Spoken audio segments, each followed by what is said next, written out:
our machine shop.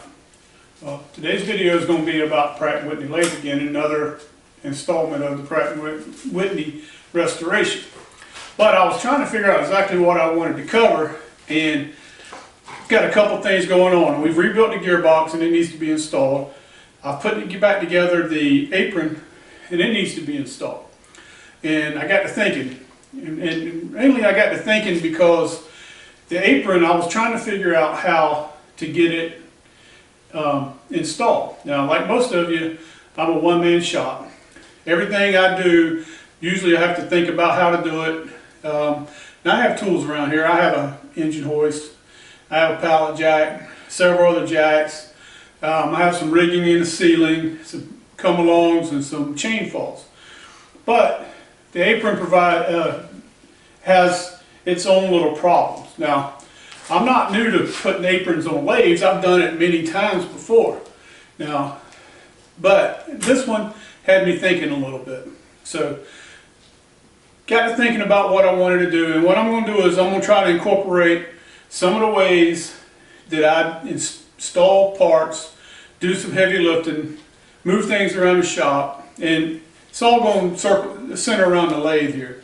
So stay tuned, and I'll give you a few examples. All right, guys, so one of the things that I have to do in the shop is I have to keep things pretty mobile. So when I bought this lathe, or when I brought it home, I needed to get it in the shop, and guess what? By myself. And that's normally the way I have to do things. So what I did was I built these rollers, these little carts here. Now, if you look down here, they are, never mind all the dust.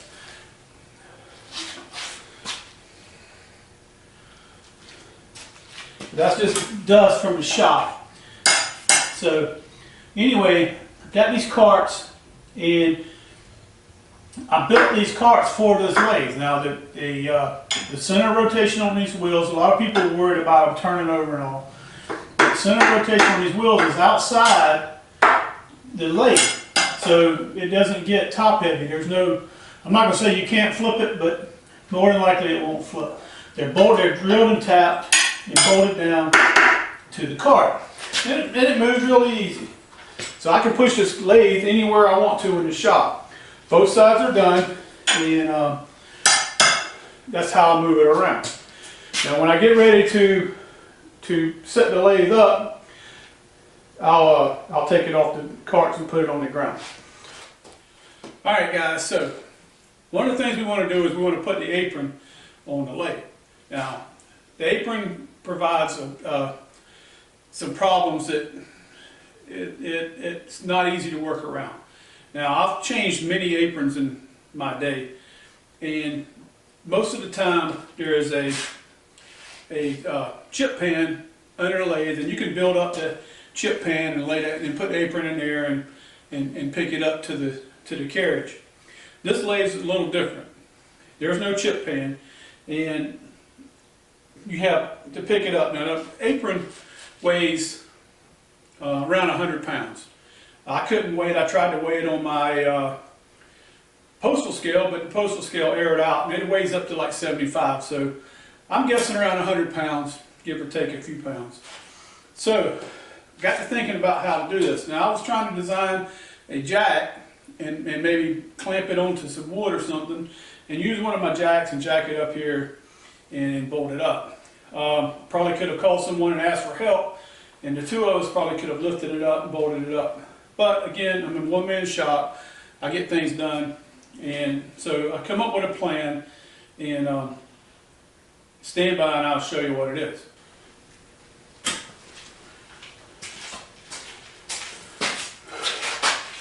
All right, guys. So I wanted to show you something else that before I put the apron on that lathe. This is my Monarch 10EE. Now, I rebuilt this lathe completely, tore it all down. Actually, the whole apron was full of sulfur from the oil that was being used, and had to basically dig it all out. Well, when I did this apron, and this apron is probably a little heavier than the one on the Pratt Whitney. If you notice, there's not a whole lot of room down here. I mean, right there, you got maybe a 1/2 inch of clearance. So So what I did with this one though, I believe I took 2x4s and laid it across the chip pan, put it in here, slid it in, and bolted it up. And some of the things I did with this one, you'll see me do with this Pratt Whitney. So, just wanted to share that little bit of information with you. Now we're going to go over to the Pratt Whitney and we're going to put the apron on. So here we're at the apron. I wanted to show you the apron before we actually put it on. Now, completely went through everything, cleaned it up. There's really nothing wrong with it. The only thing I did do, there's some wear bushings here and here for the worm gears that rides against. And I can't remember what they were, but if you remember from the previous videos, there was some wear in them. Not much, but there was some. So I considered making new ones. They were just cast iron washers, basically. But what I did was, in the end, is I just flipped them around and switched them. And so they're back to their original thickness. If you want to see what that was, you can go back and look at the videos from the beginning. Anyway, you have your feed clutch. You have, well, your transverse clutch, your feed clutch, and your hand wheel. And everything works great, smooth as silk. Half nuts. It's a pretty simple setup. You know, there's 1, 2, 3, 4, 5, 6. There's 6 oiling stations on this apron. So cleaned out all the ports where oil can get where it needs to go, and taking care of it like that. So, all right, so now I'm going to move the lathe and get the apron set up, and we're going to install the apron. All right, guys, here's the way we're going to attack this. We've taken and we pushed the lathe over to the table, to my workbench here. Now, this workbench has been great for everything that I've done, so this is just going to be one more thing, I hope.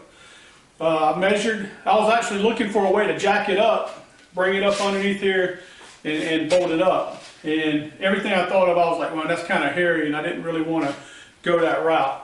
So typically I use the swarf pan or the chip tray up underneath the lathe and block it up, bring it up to it, and get it done. Now, I know there's 100 ways of doing this. This is the way I'm going to do it. I could have easily got somebody to help me, but again, we're doing it by ourselves.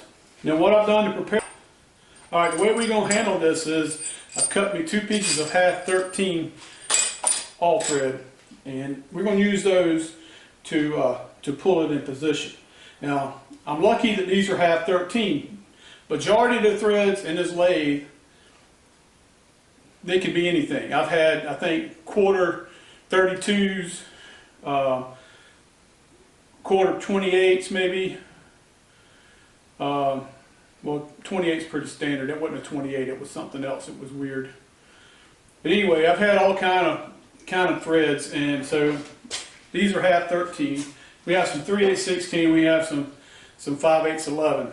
But majority of it is a non-standard thread, which back in early 1900s there were no standard threads, I don't think. So the way we're going to do this, now I've had to put this slide in place. This slide is relieved underneath for this gear, and it will not go on without the slide being in place. Now it's not gived in yet, it's just sitting there. So plan is I've got it sitting on a piece of plywood, and we're going to slide this plywood over against the lathe as far as we can. Okay, and I'm going to take these pieces of 3/8 all thread, and let me find a washer. Thought I had both washers up here. Here's what we're going to do. We got our washers. Make sure it's threads. Yeah. We got our washer, and probably gonna have to do some adjusting here, but anyway, let's try and see if we can get this done. Now, all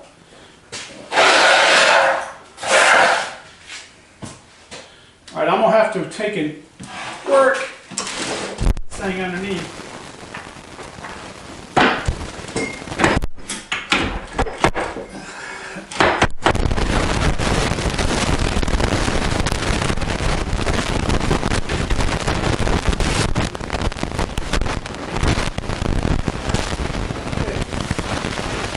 now the plan is to take these tools here.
There we go.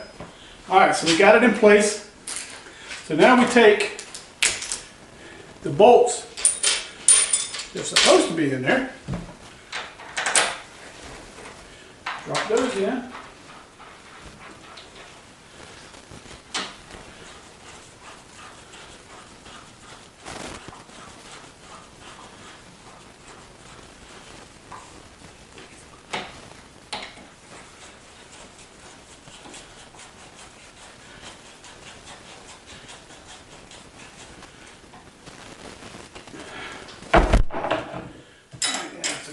Back this off.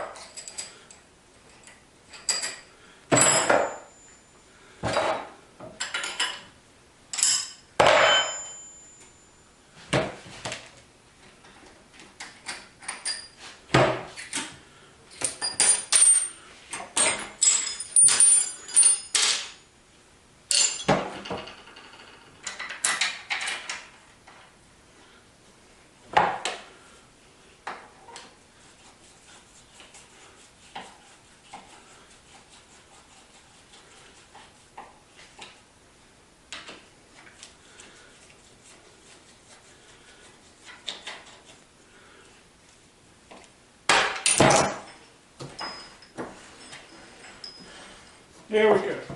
And the reason I said you can't go past that gear, you can only travel so far with that. Here, we're going to put the keepers in on the carriage, and I'm doing a voiceover. My mic must have died on me during this process. So anyway, these keepers, they just slide in. You just got to keep them kind of squared. And what they do is they go in and they go up underneath the ways and hold the carriage down to the ways. There's 4 of them on the machine. There's 2 on the back side and 2 on the front side.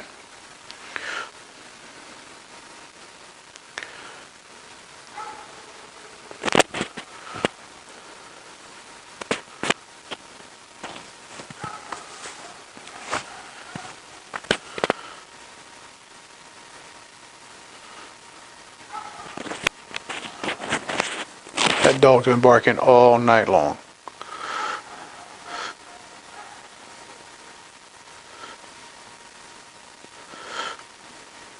Okay, everything looks good. A little extra torque.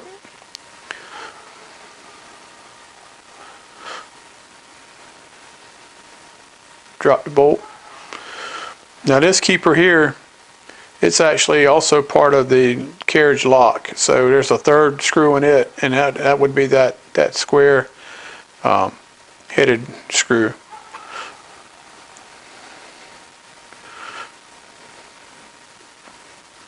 Same thing, just kind of gotta get it in there and get it straight where it'll thread. Now like I said, I chased all the threads before we put this in, so they should go right in.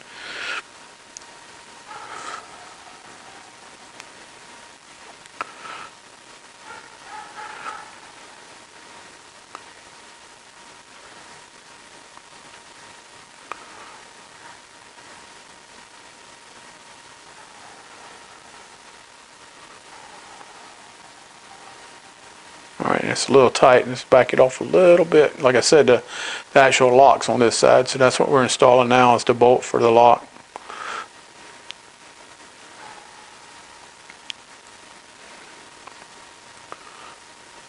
Alright, there's the wrench. I hadn't cleaned it up yet, but that's the, from what I can tell, the original wrench for the lathe. It's locked and unlocked. So everything looks good. So the next thing we're going to do is we're going to install our quick change gearbox. Now, I took this off before I took the headstock off, and I realized there were some things that could be done easier if I removed the headstock first. And so going back on, we're going to do the same thing. Plus the headstock's not ready to go back on. But we're going to put this back on, and that way all our connections can be made with the headstock off. So again, this is one of those things that you have to think about. This gearbox probably weighs 150 pounds, and I can't pick it up. I mean, I can pick it up, but I couldn't lift it up in here and get it in here. So we're using a cherry picker. Now we're going to do a couple things to make it easier, just like we did with the saddle and the apron. And so we're going to use the same two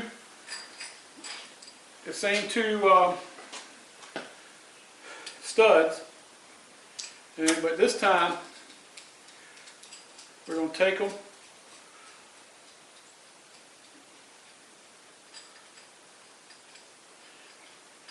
and we're going to screw them in. Screw one in here.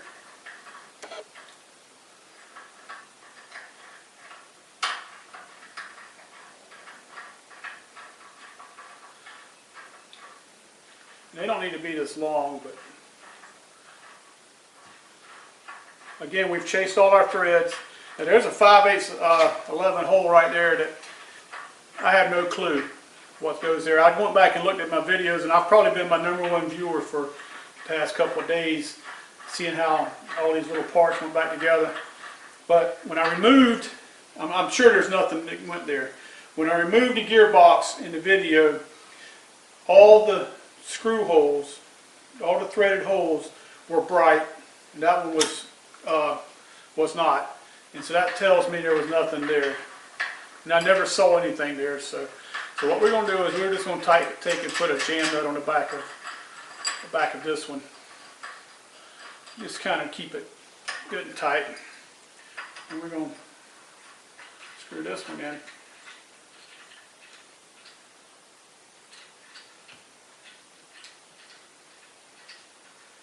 As far as it'll go. Now it doesn't go all the way through. It actually hits up underneath the way here. You just got to tighten it up. Take the nut off of this one. So I need to get a couple of washers and a couple of nuts, and we get this just about as simple. Now I've got a gear wired in to the in here. This has to go in. This is your gear for your lead screw, and there's no way to put it in there except for right now. So I just got a wire holding it in place, and there's a little relief right here in the lathe for it. So it'll sit there right where it's supposed to when it gets ready. So we're just going to move in, get as close as we can, and we'll start lowering the gearbox.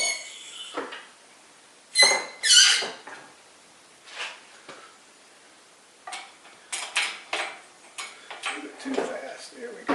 And slide it right in there. This is my second crane. This one is not as smooth to operate as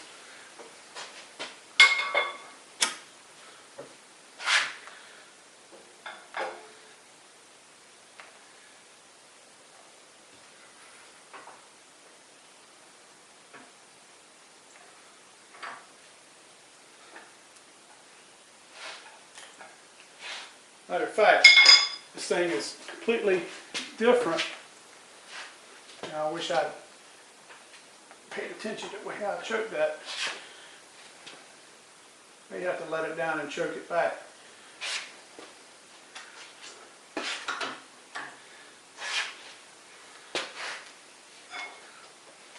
A little bit more.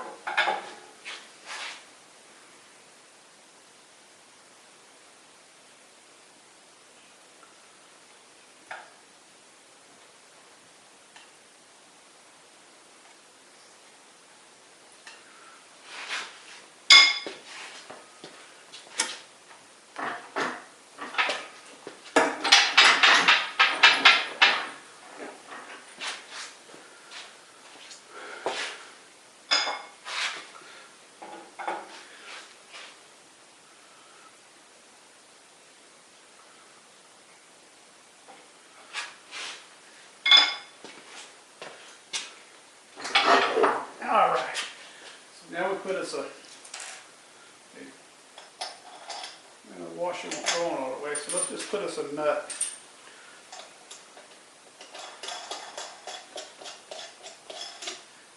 Okay, so now I don't have to worry about it falling off.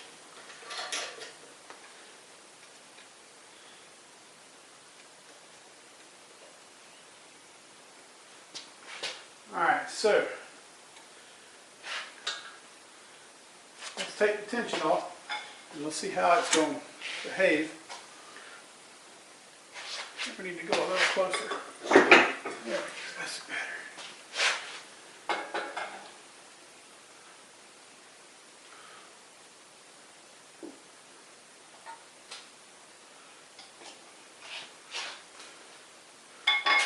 Again, tighten that up. All right, so now the trick here is to get the choker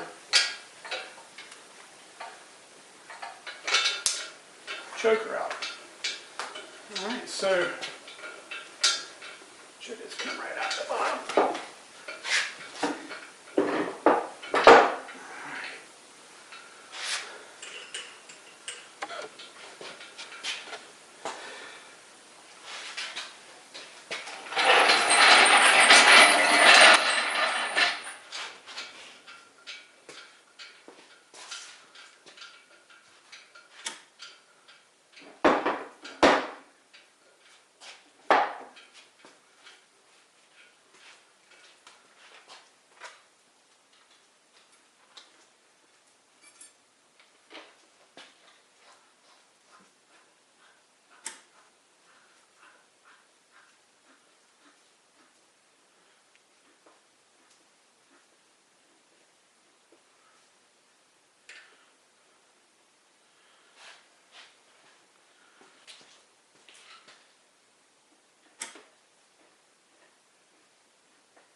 Okay, now let's take the studs out.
All right, guys. I guess that's about it that's a wrap for this one. Hope you enjoyed it. Like I said, these are the ways that I've found to do things. You know, these items are heavy. I mean, this is a big lathe. That gearbox probably weighs, like I said, 100, 150 pounds. This weighs over 75, I know, because I couldn't weigh it. It maxed out my scale. I mean, the hand wheel alone probably weighs 15 pounds. It's a heavy one. Anyway, went together easy. Didn't hurt my back. Didn't drop anything. Didn't hurt anything.